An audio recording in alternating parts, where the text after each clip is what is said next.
Hello, everyone! One would think that World War II has already been thoroughly studied, but debates about its events continue even today. Countless real people took part in the battles, each with their own unique story. With today's movie, we'll learn about Vasily Zaitsev, a sniper who fought in the Battle of Stalingrad. Let's see if our customer has arrived. You ready?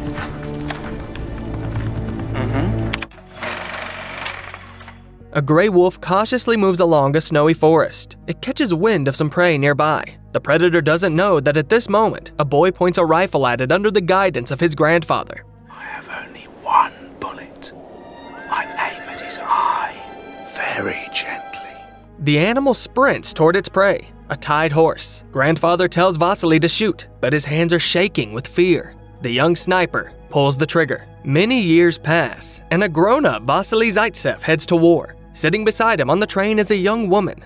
They exchange glances, but don't muster the courage to talk. At the next station, the civilians get off the train. The soldiers continue their way to Stalingrad, where they must fend off the German troops. It's the fall of 1942. The enemy army is at its strongest, threatening to take over the oil fields in Asia. The train is getting close to its destination. Soldiers are being deployed amidst the chaos of war. The sky is filled with thick, black smoke, and stretchers with wounded soldiers are everywhere. Political officers are shouting into their horns, conveying Stalin's order, not a step back. Zaitsev pushes through his fear, and along with his comrades, dashes towards the ferry to cross the Volga River. The water is filled with countless bodies floating by. In an effort to boost soldiers' morale, the officer reads them a letter from back home. A mother writes to her son, commending his bravery and sacrificing himself for the country. His speech is interrupted by the enemy's attack, and their onslaught continues with shells and machine gun fire raining down, killing numerous soldiers. Filled with panic, the new recruits leap into the water. The commanding officer barks orders to shoot at those attempting to flee.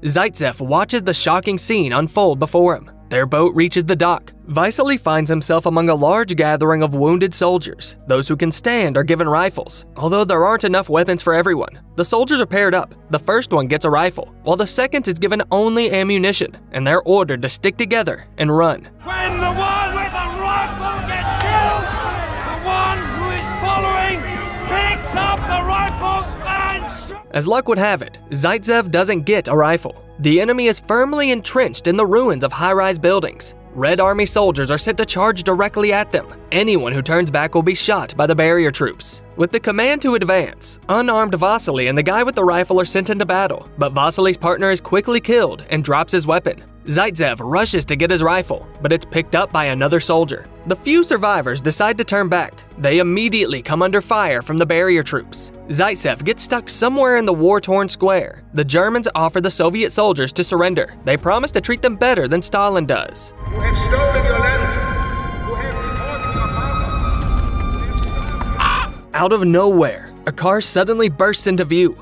German tanks open fire on the car, causing it to flip over. The man behind the wheel manages to crawl out and seek refuge among lifeless bodies in a dried-up fountain. He narrowly escapes death as enemies move in to finish off the wounded. He then stumbles upon a rifle and takes aim at one of the German soldiers. Just then, he hears a whisper from behind. It's Zaitsev, warning him that gunfire would reveal their hiding spot. Ignoring the advice, the officer attempts to fire, but the rifle fails. Vasily lends a hand, helping the wounded superior load the weapon. He suggests synchronizing the shots with the sound of explosions to avoid detection. The commissar lines up his aim, but hesitates to pull the trigger due to his limited experience and injured arm. He offers the rifle to Zaitsev, and the latter goes to work. Zaitsev takes aim through a small hole in the fountain wall. Peering through, he spots another car approaching, carrying German officers. Zaitsev calmly plans out the sequence of shots, aiming to avoid triggering panic among the enemies. Following a fresh explosion, he skillfully takes out the opponents with accurate headshots. When the final officer realizes what's happening and tries to escape, Vasily comes out from cover and takes him down while standing. Commissar Danilov shakes hands with the private. They manage to get out of the meat grinder, and afterwards, the officer prints leaflets about Zaitsev's feat. They talk about how a simple shepherd from the Urals came to Comrade Stalin's call and single-handedly killed 5 German officers. I think Comrade Commissar's been overgenerous. Later, a member of the Politburo, Nikita Khrushchev, arrives in Stalingrad. The pier is crowded with civilians trying to flee from the war-devastated city. Screaming women and old people are pushed away from the boats. Even though Zaitsev's feat was impressive, The attack failed miserably. Khrushchev scolds the defense commander for the defeat and even suggests ending his own life to make up for the shame. He then walks out into the hallway. After the sound of a gunshot, the leader addresses the other commissars. Now it's up to them to defend the city. Stalingrad bears the name of their leader and stands as a special symbol of Soviet strength. Losing the city is not an option. Khrushchev demands a new plan. The soldiers' morale needs a boost. They should be more eager to charge into battle. Someone suggests the usual methods, like shooting the commanders and sending their families to camps. However, Danilov argues for inspiring hope in the soldiers. Rather than the fear of punishment, they should learn to believe that victory is possible. One way of doing it is telling stories of heroes, and Danilov already has one such hero in mind. Khrushchev likes Danilov's idea. The commissar is promoted in rank, and his article about Zaitsev gets highlighted on the front pages of newspapers. Even Stalin will read about their accomplishments over breakfast. Vasily gets transferred to an elite sniper squad. Danilov turns the shooter into a national hero and a prominent figure in the Soviet army. Inspired by the Shepard story, more volunteers express a desire to join the ranks of snipers. Vasily finds himself on another mission, his mind drifting to the words of his grandfather, who had taught him the art of marksmanship. Just as he did in the woods back then, he carefully aims for the enemy's eye. However, his focus is broken by a young boy, Sasha Filipov, who instantly recognizes the hero from the newspapers. Sasha invites Vasily to his home, along with the other two snipers, Anton and Ludmila. The couple,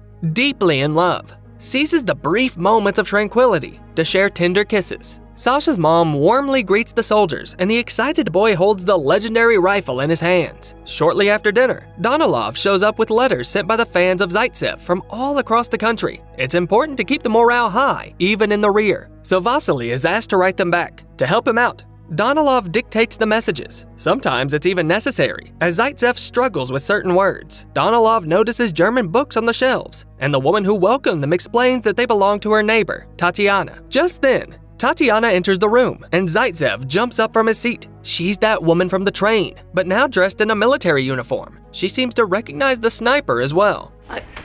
I recognize you. Sasha blurts out that he's the hero from the newspapers. Vasily's hopes of Tatiana liking him back start to fade as he sees her reaction. Tatiana, feeling embarrassed, thanks the sniper for his bravery. The woman has been helping the Filipov family for a while, even teaching Sasha to speak German. She learned the language at a university in Moscow. Danilov is obviously intrigued by Tatiana. He continues to dictate the text to Zaitsev, occasionally stealing glances at Tatiana. As news spread, the Russian sniper's reputation reached the high ranks of the German army. The renowned Major Koenig is called upon to go to Stalingrad with a mission to eliminate Zaitsev. The Major devises a plan to personally take down Zaitsev by setting a cunning trap. In the morning, Zaitsev is led to the location where the enemy sniper is positioned. By that time, he has already taken out 5 officers and 2 machine gunners. With impressive precision, Vasily manages to score a direct hit on the enemy's head. The sniper's helmet comes tumbling down from the height of a 3-story building. All that's left to do is for Zaitsev to go up to the enemy's position and retrieve the badge from the body. At this time, Danilov wakes up in the Filipov's house. Tatiana says goodbye to him, but the commissar clearly wants to see the woman again. He takes his time, hoping to persuade her to join his headquarters as a radio operator. Danilov really needs people who can speak German, yet Tatiana declines. Who, if not her, will protect the Filipov family and the rest of Stalingrad, which finds itself right in the middle of the war? We can take care of that. We'll give you a dozen soldiers for everyone that speaks German. I'd rather stay and fight. Danilov explains that serving at HQ is also a real fight, and she'd be far more useful there. His persuasion convinces the woman. In the meantime, Vasily and Ludmila are heading out to find the body of the German sniper. Before they go, the woman kisses Anton goodbye, as he stays behind to provide cover. Just as they leave, Anton spots some movement in the building across the street. He quickly grabs his rifle, but before he can take a shot, the enemy bullet hits him right in the head. Unaware of this, Ludmila and Vasily enter the building. They head up to the 3rd floor, where they discover a mannequin holding a rifle. It was the dummy's helmet that Zaitsev pierced with his shot. Realizing that it's a trap, the soldiers hesitate to move. Vasily spots a still warm cigarette butt on the floor, which means that the enemy is still around. They decide to wait, hoping the sniper will reveal his hiding spot. The situation becomes riskier as German bombers approach. Despite Zaitsev's plea to stay put, Ludmila gets scared and flees. In an instant, Koenig takes her down with a single shot. A bomb hits the building, causing a massive dust cloud to billow up. Using the ensuing chaos to his advantage, Vasily grabs the chance to make his escape. Later, Koenig looks at Zaitsev's pictures in the newspapers. He asks the boy who shines his shoes to translate the article. The boy turns out to be Sasha Filippov. I've seen that rifle close up. Have you? I even touched it. I know him well, Vasily Zaitsev. The boy doesn't miss the opportunity to get some food for his efforts. He happily tells Koenig everything he knows. Zaitsev blames himself for the death of his comrades. He tells Danilov about the German sniper who lured them into a trap. He is a real professional, capable of anything. The commissar explains that the German sniper has the edge because he's got all the info on Zaitsev from the newspapers. The intel says that the shooter is Major Koenig, the best sniper in Germany, who's been sent to track down Vasily. But the Soviet army also has a trump card, an elderly marksman Kulikov, one of Koenig's students. The veteran knows the techniques of the legendary shooter. And will help Zaitsev take Koenig down. At a ceremonial reception held by Commander Khrushchev, Tatiana compliments Vasily's parade uniform. Reporters barrage him with questions about his past, leaving Vasily little time to respond. Khrushchev leads him to a portrait of Stalin, telling Zaitsev that he now carries the burden of the nation's fate on his shoulders. The leader's stern gaze triggers Vasily's memory of the day when he was hunting the wolf. It turns out, Vasily missed that time, and the wolf attacked the horse. Vasily's grandfather grabbed the rifle and shot the predator, but it was too late for the horse. Sometime later, Kulikov wakes Vasily and leads him somewhere.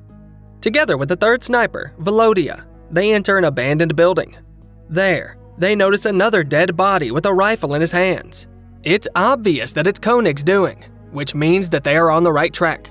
They have to cross an open area, and the Germans open fire on them. Kulikov falls to the ground, screaming and cursing. You pants! I just took him off a captain from the 251st yesterday.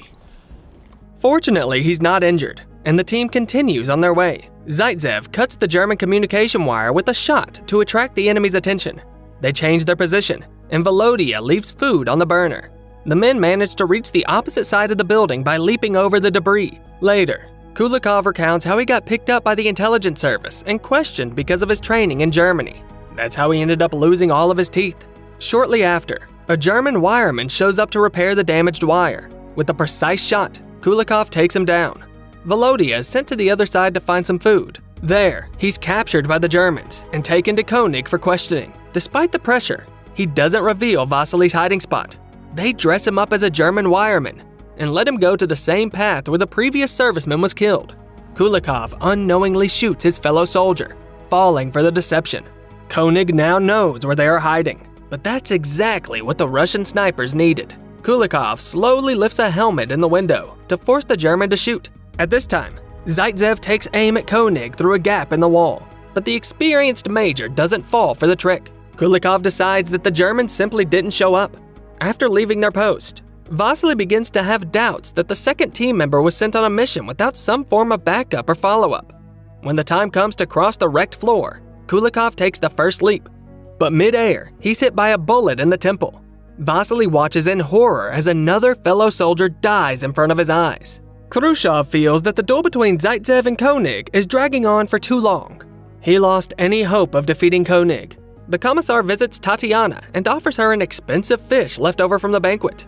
He hopes the gift will win her over, but she doesn't respond to his advances. Tearfully, Tatiana asks him to send her back to the battlefield. She's eager to get back into the fight. Meanwhile, Vasily returns to the headquarters. He's frustrated by the loss of Kulikov. He lost any hope of defeating Kunish. Shot him on the run. That was an impossible shot. I've never seen anything like it. Danilov promises that things will be easier from here on out. They have a man who will relay information on all the German snipers' movements. In return, he asks for a favor. The officer wants Vasily to talk to Tatiana and convince her to stay at headquarters.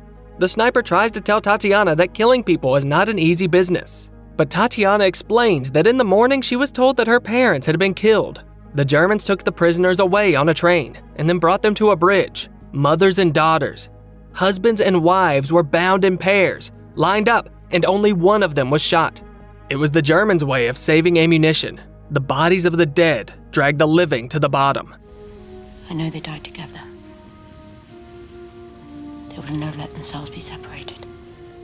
Tatiana says she's not afraid to look at her enemies through the scope of a rifle. Zaitsev hands her the rifle that once belonged to the late Kulikov. This present is much more to her liking than the fish from Danilov. Meanwhile, Koenig offers Sasha food and chocolate to find out where Zaitsev might show up. The boy tells him about the gutter of the factory, through which the sniper often leaves the shelter. Koenig goes there and takes a position in place of the killed sniper. Zaitsev and his partner also go there through the gutter. The major hears them crawling and waits for them outside. Koenig opens fire and wounds Vasily's partner. Zaitsev quickly finds cover, but loses his rifle in the process. He signals his partner to go back up and call for help. In a bold move, Vasily tries to retrieve his weapon by throwing a knife attached to a rope. Koenig sees this and attempts to stop him. Just as Zaitsev manages to hook his rifle, Koenig fires a precise shot that cuts the rope. The situation takes a grim turn. And to make matters worse, the enemy planes keep bombing the city, shattering the building's mirrored ceiling. A large glass shard lands in front of Vasily, allowing Koenig to finally see his face in the reflection. Meanwhile, at headquarters, Danilov tries to convince Tatiana not to risk her life. He awkwardly hides his feelings by praising her intelligence and education. Vasily was born to fire a gun, is what he knows. You and I were born for a different purpose. The woman doesn't have time to reply. She notices the injured sniper and immediately asks about Vasily. Then, she grabs a rifle and sneaks through the gutters towards the factory. Zaitsev and Koenig hear her approaching, and Vasily tells her to keep low. It turns out Zaitsev also spotted Kunish's reflection and knows where he is. Zaitsev asks Tatiana to use a mirror to reflect the sun's glare into the German's eyes and blind him. This plan works, and as Koenig is momentarily blinded, Vasily seizes the opportunity, grabs his rifle and shoots at the major. The shot hits Koenig's hand, injuring him. He retreats and goes back to his quarters. There, he learns from Sasha that Zaitsev is in love with Tatiana. Koenig wonders why Sasha is helping the Germans, and the boy struggles to find the best explanation. Because they're stronger? Because they're going to win the war? And because you like chocolate. At the headquarters, Vasily and Tatiana decide to take a break and relax after the eventful day. The soldiers around them dance and sing, savoring the moment, fully aware that any day could be their last. Zaitsev believes that it's folks with better education than him, like Tatiana and Danilov, that should make it through the war. Curious, Tatiana asks Zaitsev what he's going to do after the victory. Vasily fondly recalls how his grandfather used to take him to the factory where he worked as a supervisor. As a child, Vasily aspired to follow in his grandfather's footsteps. This heartfelt conversation touches Tatiana, and later that night, she approaches Zaitsev. Despite the presence of dozens of sleeping soldiers nearby, they give in to the passion. At this time, Danilov continues to work on another article. He suspects that Tatiana likes Vasily. This is making him feel jealous, and he's slowly starting to feel resentment towards his friend. The next morning, Zaitsev asks Danilov to stop writing articles about him.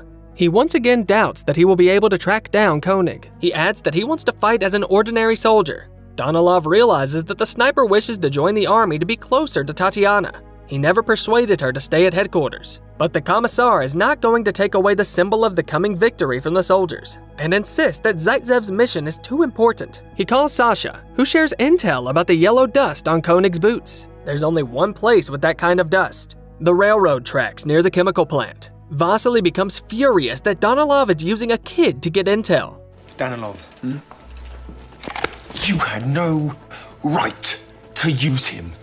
The Commissar explains that the boy acted on his own accord, and he's determined to do anything for victory. Sasha will tell Koenig that Zaitsev will join the battle at the chemical plant, set for tomorrow. Danilov commands the sniper in a distant manner to follow the order. Early in the morning, Sasha brings Vasily to the location. Zaitsev is worried about the boy, who's been turned into a double agent. He tells Sasha to quit playing such a dangerous game.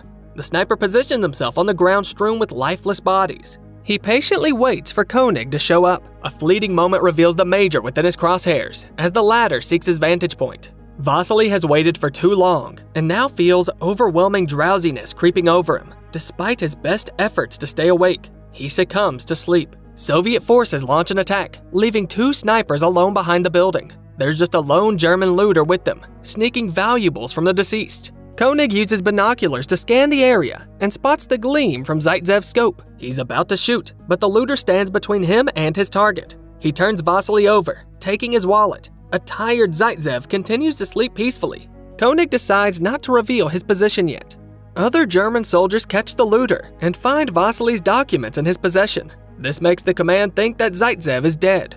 Koenig disagrees, but he is ordered to get on a plane to Berlin anyway. The Major's fame also makes him an important symbol, and his superiors don't want to put him at risk longer than necessary. Koenig is asked to hand over his dog tag so that his body won't be identified if something happens to him. Along with it, Koenig also places down an award he's got with him, a medal that was given to Koenig's son after his death in Stalingrad. It's pretty obvious that the Major is planning to ignore his orders and finish his duel with Zaitsev. At this time, the Russians intercept a report about Zaitsev's death. Khrushchev is furious, but Danilov insists it's a lie. They tell him to quickly whip up an article with photos of Vasily to prove he's alive and well. But Danilov himself doesn't know where Zaitsev is. So, Danilov calls Tatiana for a chat. He tells her that his family would be happy to take her in after the war, since she has no home anymore. He's just about to confess his feelings for her, but then a German loudspeaker interrupts him.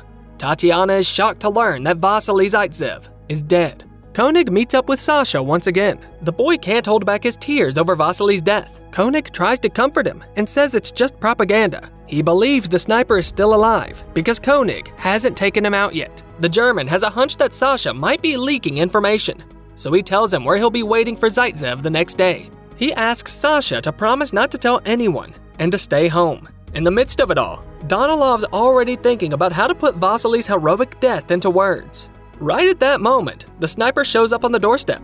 Zaitsev points out that it's not a hero who's back, but just an average soldier. The real one. Me. I was asleep, and I missed my chance. In response, Danilov agrees to transfer him back to his old division as a private. Vasily asks about Tatiana.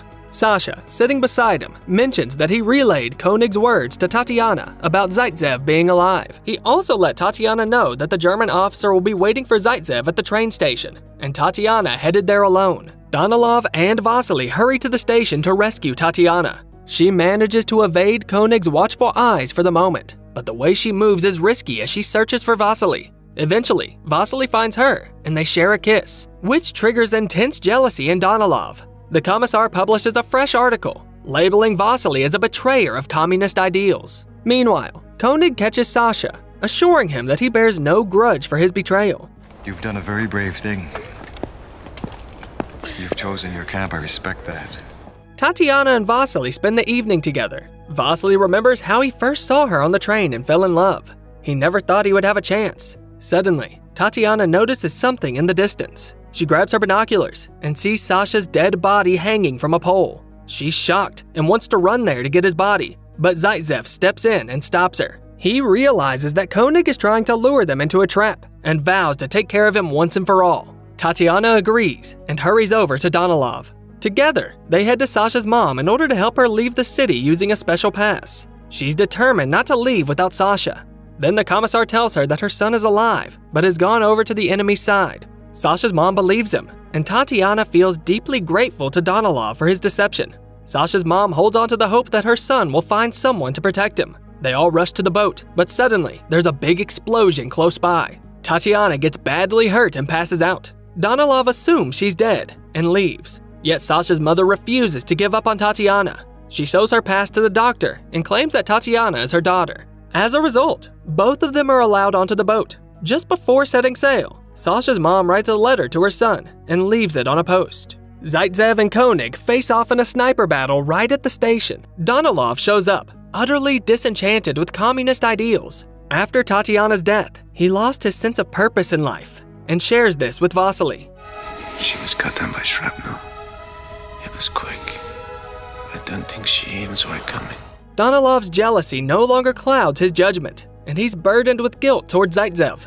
He's determined to make a difference and removes his helmet. Despite Vasily's pleas for him to stay down, Danilov is resolute to draw Koenig out of hiding. Standing up, he becomes an easy target, and the German sniper takes him down with a precise headshot. Zaitsev sees where the shot came from, but keeps his cool, patiently awaiting Koenig to reveal himself. Several hours later, Koenig assumes he's successfully taken out Vasily and cautiously steps out to check. Zaitsev changes his position, catching the enemy off guard. As Koenig understands there's no escape, he takes off his hat as a sign of respect to his adversary. Vasily concludes their duel once and for all. He retrieves the renowned Major's rifle and gently lays it in the hands of his fallen comrade. After a couple of months, the Germans surrender. Vasily gets a letter from Tatiana with her hospital address. He finds her, and the two lovers reunite after being apart for a long time. Sniper Vasily Zaitsev was a real person who received several orders of Lenin and was honored with the title of Hero of the Soviet Union. His rifle is still on display at a military history museum. While the movie portrays Zaitsev as a near-illiterate person, he was actually well-educated. Before the war, he spent 5 years working as an accountant in the Soviet Pacific Ocean Fleet. Ludmila's character in the movie might be a nod to another well-known Soviet sniper, Ludmila Pavlichenko. The Stalingrad set design took nearly 5 months to complete, and another 5 was spent on crafting the artificial soldier bodies. At the time of its release, the film held the record for being the most expensive British movie ever produced. Following the premiere in Russia, some veterans of the Battle of Stalingrad were so upset by the historical inaccuracies in the movie that they even called for it to be banned. As always, check out the movie name in the description below. In the meantime, tell us in the comments, what are your favorite war movies? Don't forget to subscribe to the channel and hit the like button to see even more cool recaps.